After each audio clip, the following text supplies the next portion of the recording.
welcome. Um, this is a study case, an example of domesticated animals and humans in a certain country under threat of cholera, which is a bacteria. It's at least more or less plague-like, making the call because they are under threat, making the call for a new coronavirus because the new coronavirus is more resolving crimes better against the threat, which is the cholera. So the new coronavirus that appears out of nothing for the first time is MERS, and as expected it clears crimes, camels and humans in Saudi Arabia, where this coronavirus was called to prime against the threat. And after it's done that, this MERS, let's say, expands to the rest of the world, to humans, and mainly camels, probably other species as well, maybe even wild species, and that at least in the most susceptible places in the world. So I will have a look if I can find MERS. Is this MERS? This is SARS. Just a look, this is MERS. So it's Saudi Arabia that is under threat. Camels passing cholera to humans, and then both calling for new coronavirus, which is MERS. It's never appeared before. It appears, and at the same time, apart from Saudi Arabia, camels and humans, it appears in the United States, which is vulnerable in all associations. It goes to Western Europe, always present amongst the susceptible countries.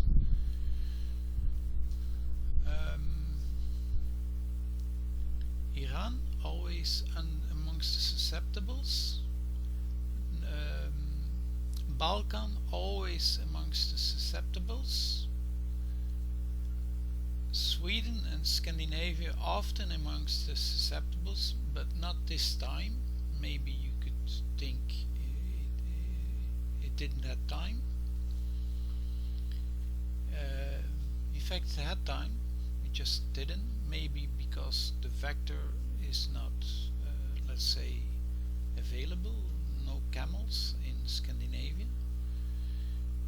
And when the time was up,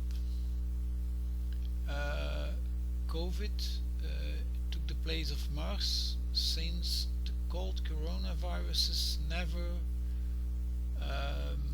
appear at the same time. So other susceptible country is, as expected, is China. So okay, that was a case.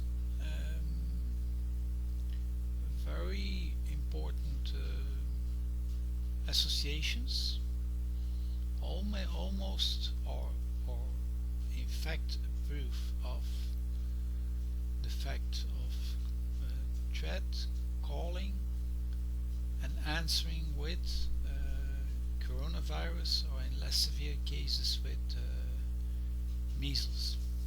Okay.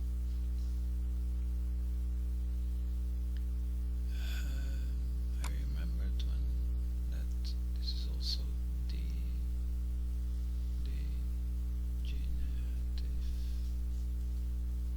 diseases. I will correct it later. Degenerative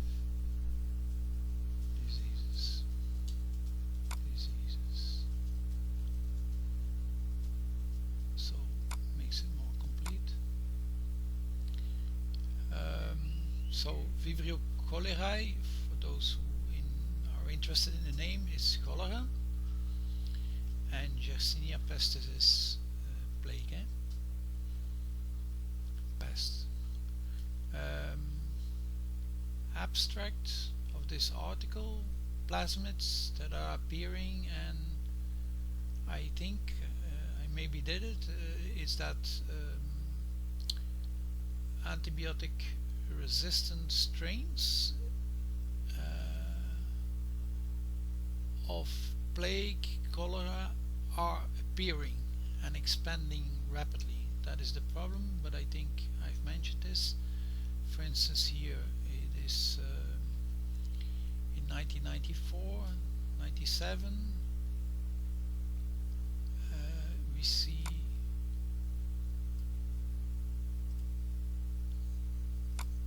that it's very high. It's most similar.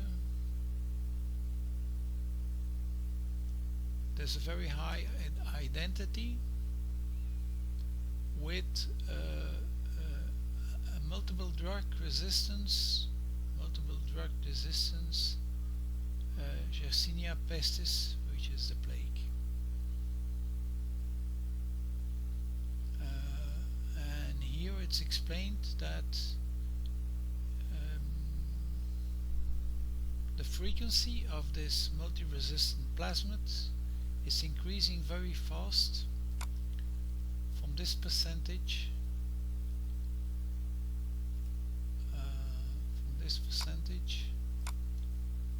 to much higher percentages over here, 92.16%. During 2000 to 2006, so it comes from a presence of antibiotic resistance plasmid,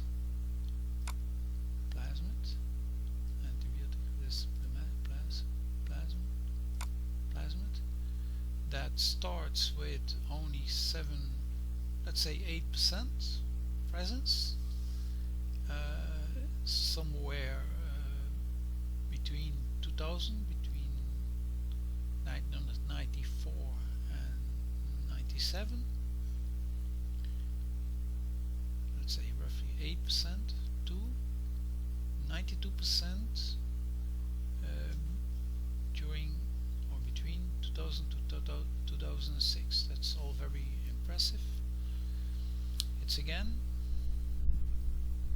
so this is a warning, especially because this resistant plasmids are appearing in many bacterial pathogens and non-pathogens, occupying, let's say, diverse niches all over the world. So it's an increasing risk for public health worldwide, because they can appear out of nothing everywhere in the world. So what they recommend here in this article, this is the article, here.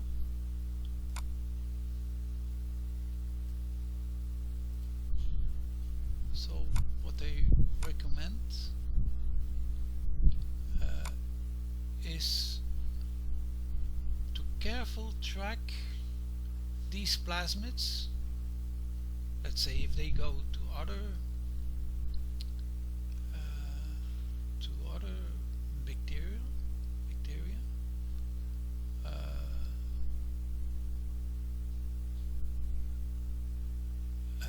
especially pathogenic bacteria, and if their presence increases, like this one increased to 92% in only, let's say, roughly a decade.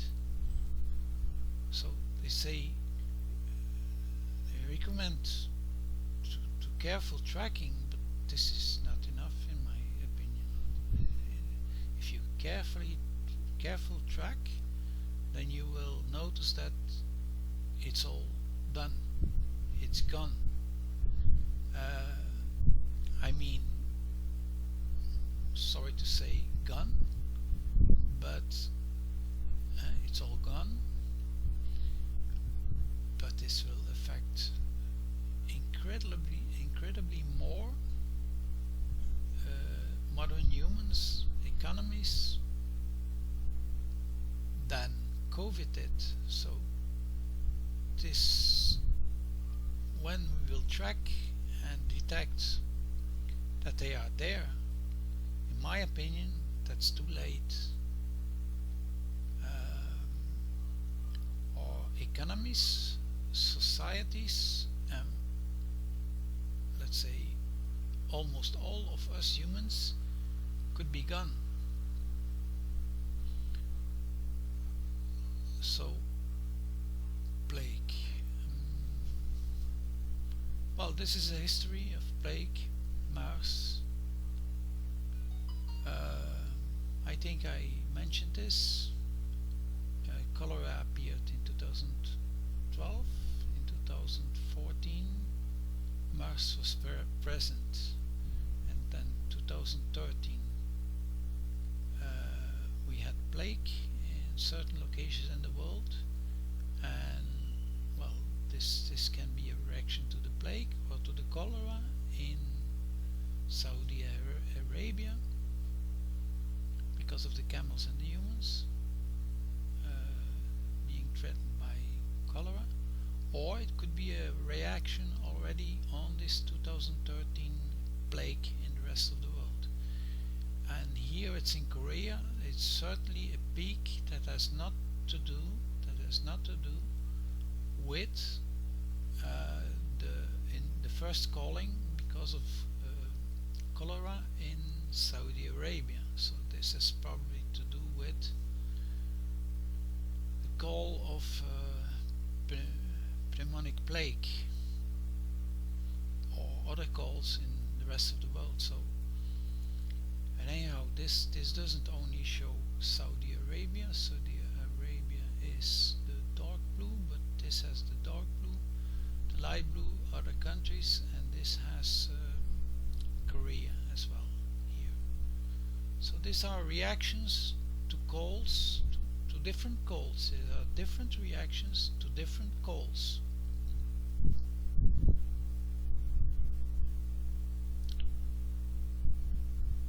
So I gave this example from the standpoint of the caller. Let's focus only on Saudi Arabia. In 2012 there was cholera in Saudi Arabia, transferring, or the camels were infecting the humans, and 2013 somewhere, this was in Saudi Arabia, and in 2013 somewhere else there is pneumatic plague, and both of them call MERS because there was a call in Saudi Arabia. MERS arrives in 2012 in the camels and in the humans, and peaks in 2014. That is almost for sure the call from Saudi Arabia, from the camels and the humans. Maybe dominantly, or from humans, but we cannot discard it comes from the camels as well. Okay, so this was from the standpoint of the caller. And after they prime and clear the camels and the humans in Saudi Arabia, MERS goes on and goes to the rest of the world as a secondary effect of the call in Saudi Arabia, but also because of the call for other reasons in other parts of the world. So I think this is quite interesting and a very strong indication of the theory or hypothesis that there are calls in cases of threats, and that there are answers by primers and priming by those primers. So measles vaccination, measles So, well, it's a whole row of series of events. I could give you different many, but I think this of the camels is quite interesting. Is perhaps one of the most unique examples. So that's why I described it. Ebola is a virus, so it can also be called when, for instance, let's say there is no possibility for measles, or it's not effective enough, or there is no new coronavirus at hand. Then Ebola virus can jump in to avoid the worst. The worst is, we're talking about Congo, the worst in Congo is of course pneumonic plague. So it's not an accident that Ebola appears in Congo, in Central African Republic. And since then, the Ebola virus has emerged periodically and infected people in several African countries, but the same is for plague. So it fits its action and reaction in a time series, as we saw probably before. It's the plague is expanding, so the cold parties, like the viruses, will expand as well. And since the plague is more intense, the cold parties, their priming will be more intense. So what does that mean? More intense? Well, more intense at best is the priming is more intense, but the more intense priming will cause more. That's, let's say, that's a collateral of the priming. So for your information, the plague is mostly endemic in Congo, Central African Republic, Peru and Madagascar, which saw a large outbreak of pneumonic plague (PP) in 2017. And we all know that COVID, it's getting more and more serious, that COVID is more and more serious than SARS and MERS, and more intense, with several variants. Different than in SARS and MERS, it didn't satisfy it with one variant.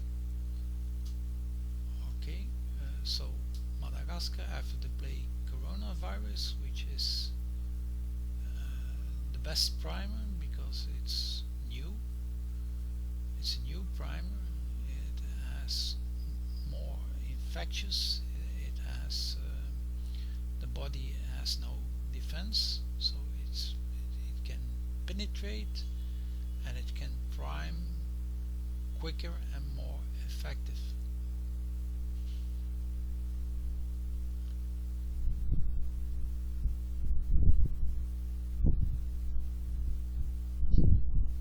Well, this is an action of the herd. I explained this here. Why is it an action of the herd? Because it's not an action of the pathogen, which we think, or independently, we think that coronavirus is a pathogen and nothing else. But I say it's not. I claim it's not a pathogen, because when the virus fuses with the cell, or better, the cell fuses with the virus, the cell sucks the RNA. A coronavirus doesn't even have DNA, which which is typical for living things, for pathogens, including for pathogens which are alive.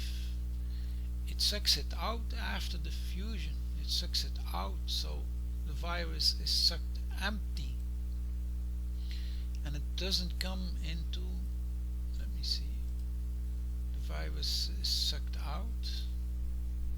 I mean, the RNA, which is not active DNA, is not characteristic for life.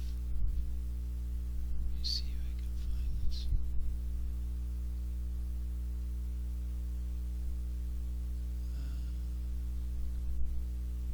Couldn't find it here. But I showed this before, that virus and cell fuse, and the cell sucks out the RNA and then dismantles it, cuts it in pieces to cause the priming. It's a code for the priming machine of the cell, not of the virus.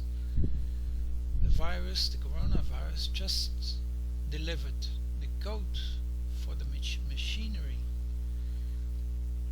And you could ask, why so complicated? Because it's a message at the same place. If there is only one virus, there is no threat.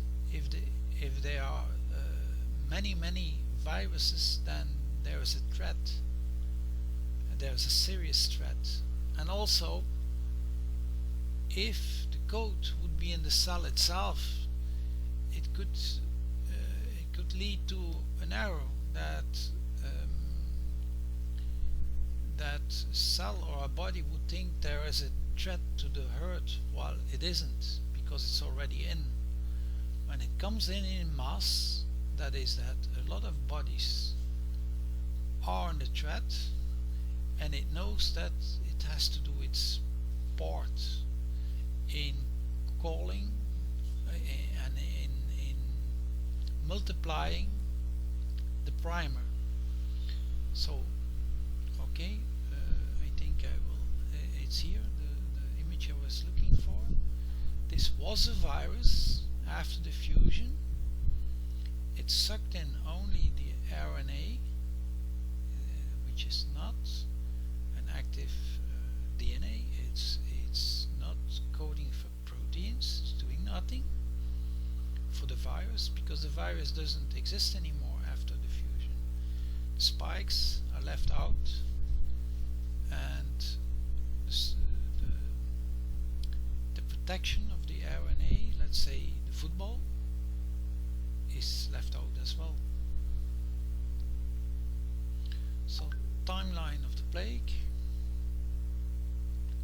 I will leave that for another video, maybe a little touch. This is the cases of plague with 2 peaks before 2002, and then 2000 and I don't know, 2002, 2005. There's another surge of plague in this century, but there will be others that follow. But this called for SARS. So here is the virus that comes in, receptor takes it in, and then it's dismantled. There's no virus anymore here, and the virus is produced, then assembled just before it's thrown out. So the virus is always outside of the cell. It's not in the cell. It's not a pathogen. If it would do something here in the cell, it would be in the cell and not outside the cell.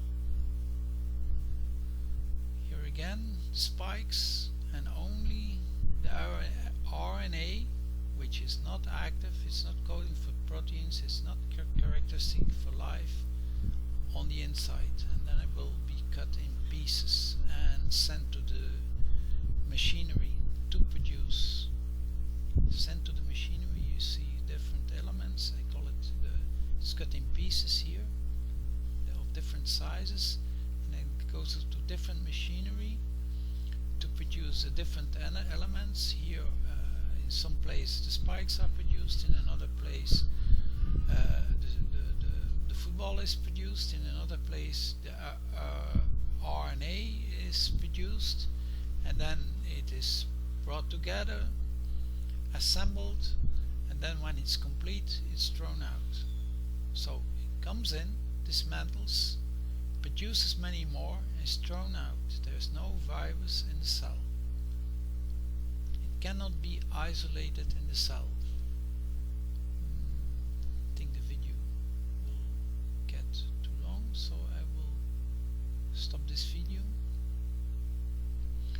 I think this approach, this theory, is at least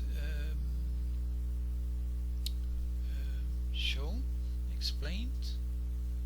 I'm not sure if it's proven, because then it would, what I said should be analyzed statistically, but I'm sure it will be highly significant. So I think we need to make a radical change in approach of our health, and especially regarding coronaviruses and other threats.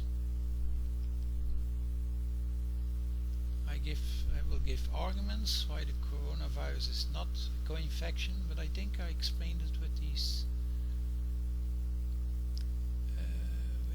designs here,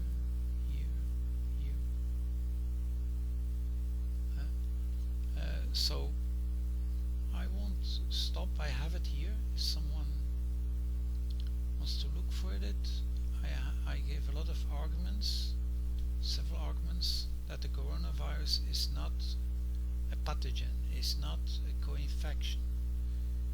The pathogen is not present. It's cut in pieces. It's cut in pieces. Here it's cut in pieces.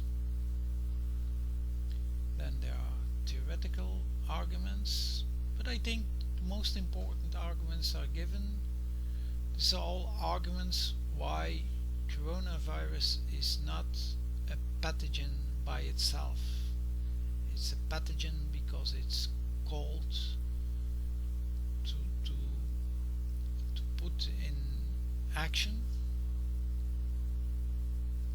to provide the code for an action that is inflammatory, priming, cleaning, and that you really could call an infection.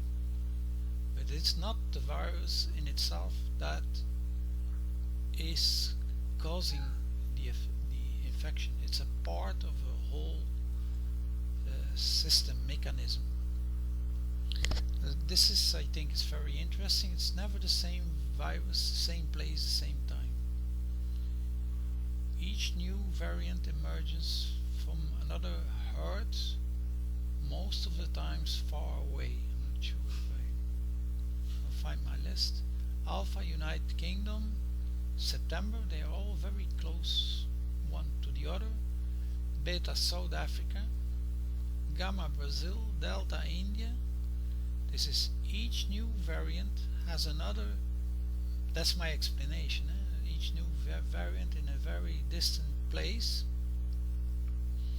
and I say each new variant has another message for the priming of the local herds, but of the herd as a whole.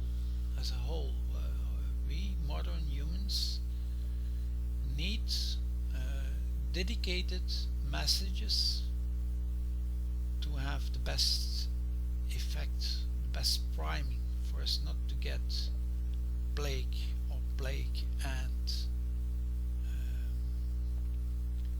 forgot the name, plague and cholera.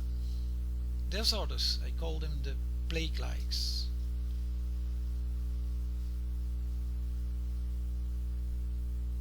There's two types of priming. I think I talked about it a little bit. There's the priming, standard priming by measles, for instance, the measles-likes, Then there is the very urgent, very intense priming by coronavirus, which are preserved. They are preserved to be infectious when needed in order to prime. And then I will explain how the herd is preserving the imminent threat response, or the very severe threat response, which are the coronaviruses. But this will be for another video. Simpler cases, more standard, but it can go up and down, is the measles. But then when it gets serious, when there is pneumonic plague, especially of variants already resistant against our antibiotics, then the emergency, the preserved priming will be prepared and executed.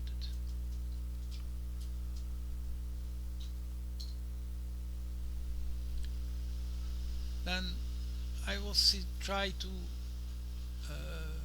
close this part of the videos to bring it to an end, because quite a few things are already told. I just want to mention that we have to watch out, or organizations have to watch out, and we have to watch out that our human surveillance and control is not faltering or even falling apart because the threat is growing, because the degeneration was growing. Degeneration, dementia, Alzheimer, the degeneration of our genome. For instance, Alzheimer is degeneration of our brain. I would say it's clinically it's inhuman. The persons don't recognize their family, their mother, their children. So this is Alzheimer and dementia, and it's on the rise since 2013. So this is very alarming. We are degenerating very quickly.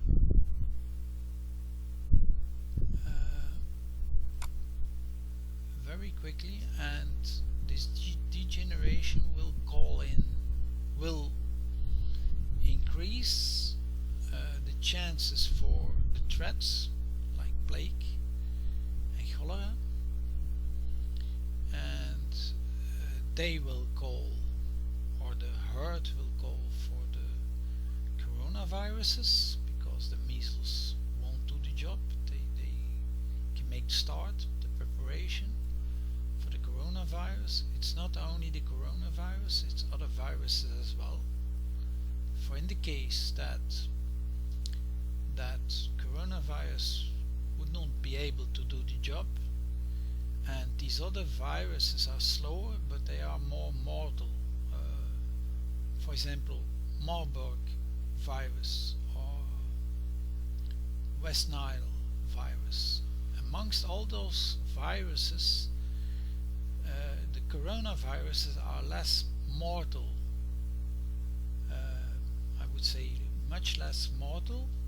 And what is typical for coronavirus, maybe other viruses as well, but especially for coronavirus, is that they every time make a variant that is less lethal, less mortal, and more effective, more efficient, with less collateral, with less deaths. So amongst all of them, the coronavirus is the better one.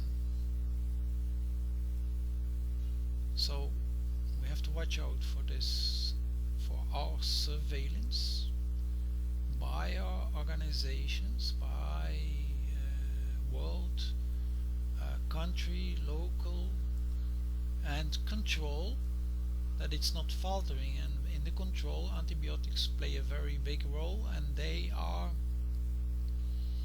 presenting, or better, the pathogens are presenting resistance against those antibiotics we have. So the control by antibiotics is faltering or even falling apart, and can even fall apart quickly. We saw that in a decade, the, the the the plasmids that cause the resistance are coming in very quickly in the pathogens, in bacterial organisms.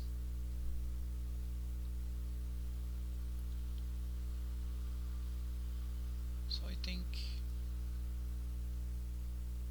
so well, what I said probably already, we are dangerously unprepared because we don't know what coronavirus is here for and how we best use it. And if we better understand it, we can even protect us better, because like the threats must be avoided, the collateral, the deaths by the coronavirus must and can be avoided. But to avoid it, we have to understand what it is.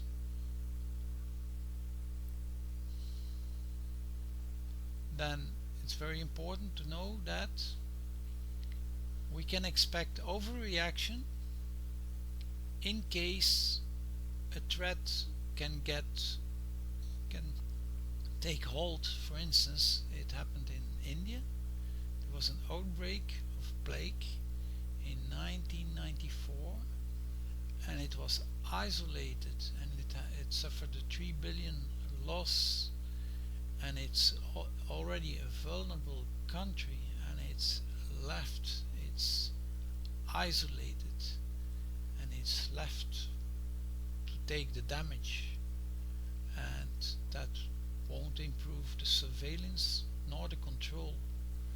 So it's another thing to watch, the overreaction. The best thing to avoid overreaction and the consequences is to prevent it. The threats, and the threats are prevented to make the best use of coronaviruses. We live in a dangerous false confidence. We think that we have the antibiotics and that we made improvements in hygiene, and we think that medieval people did everything wrong. They didn't feed themselves properly, they were poor, and we have all solved that, and we have the antibiotics, and we have the improvements, and we think we will never have again the same devastating plague, or they seem to be a thing of the past.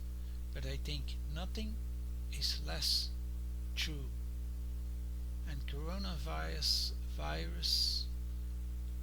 pandemics, from epidemic SARS, MERS to pandemic, is the proof of that these devastating plagues are imminent, not only one, but a combination. And the best candidates still, although they seem old-fashioned, I still think it's plague and cholera, or plague-likes, another bacterial. And this is not me saying, this is a publication. However, the disease is far from eradicated, and trends show that it is expanding and re-emerging in many countries. And I quote it, and that's why I close the quote. So it's more or less, if I make a theoretical expansion of what happens with Madagascar and Kar, then we have an 800-fold, it's not correct, it's just as a kind of a warning, we have an 800-fold number of cases of plague after 2000 than we had before 2000. And this doesn't even take into account the antibiotic resistance, more correctly the antimicrobial resistance, that is proven to be able to develop and expand quickly and all over the world. It can pop up anywhere.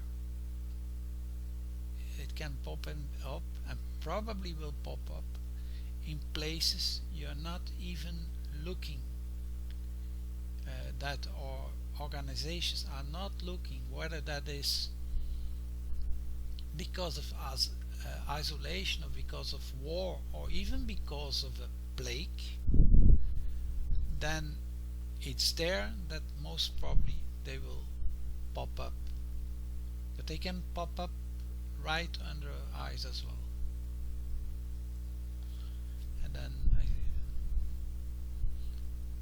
8 million lives matter, so what I hope is that 8 billion lives will matter as well.